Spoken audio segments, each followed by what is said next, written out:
Philippians 3, where it speaks about the stomach being the god of some people who have denied the way of the cross, the enemies of the cross are those whose God is their stomach, verse 19.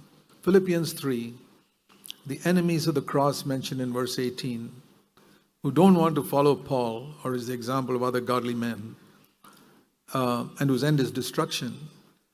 Their God is their stomach. And the other thing is their mind is set on earthly things, primarily money.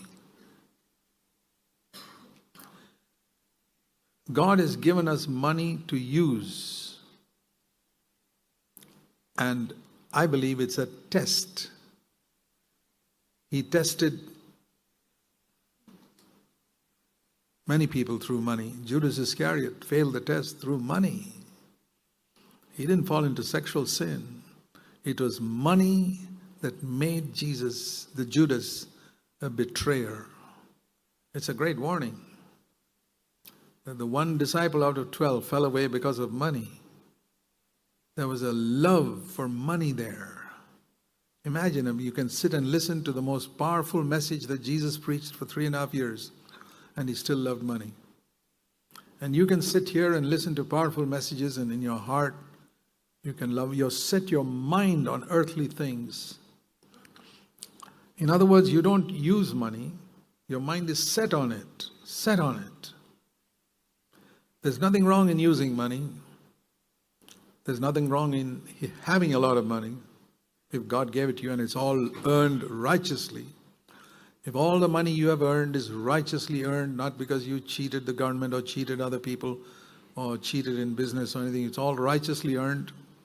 And if God decided to make you rich, well, he made Abraham rich, who was such a godly man that God called himself the God of Abraham. Was Abraham a poor beggar? No. Abraham was one of the wealthiest people of his time.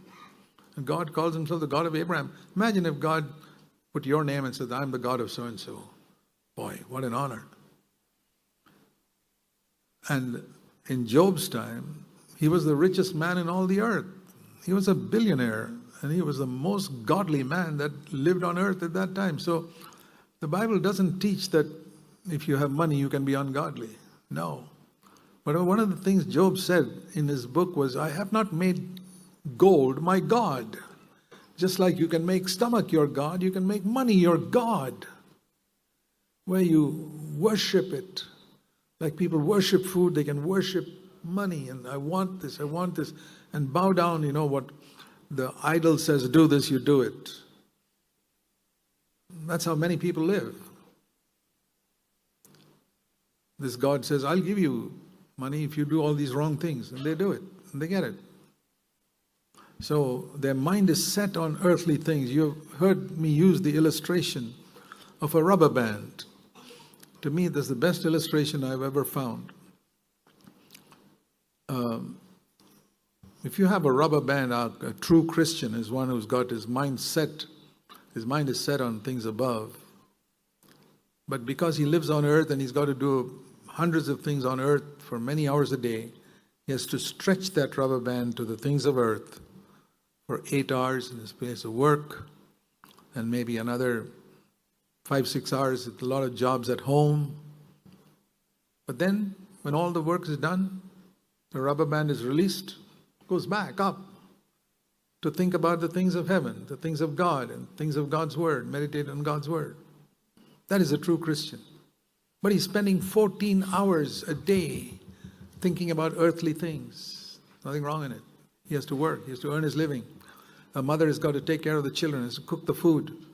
That's this rubber band stretched to earthly things for many hours a day. But when it's released, when it's all over, does the rubber band spring back to the things of heaven? What do you think about it? What do you think about when all your day's work is over? You lie down in bed, what do you think? Or when you're free from other things, you're just sitting and relaxing. Where is the rubber band?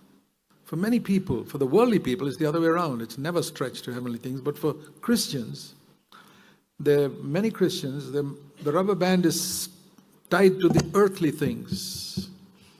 And on Sunday morning, they'll stretch it for 2 hours to heavenly things, like and go to a church service and think about God. And hopefully nobody's thinking about money even now.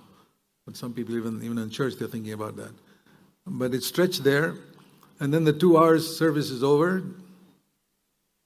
Then back to money again, or earthly things. That's not the way God intended a disciple of Christ to live. You say, well, how will I survive? I'll tell you.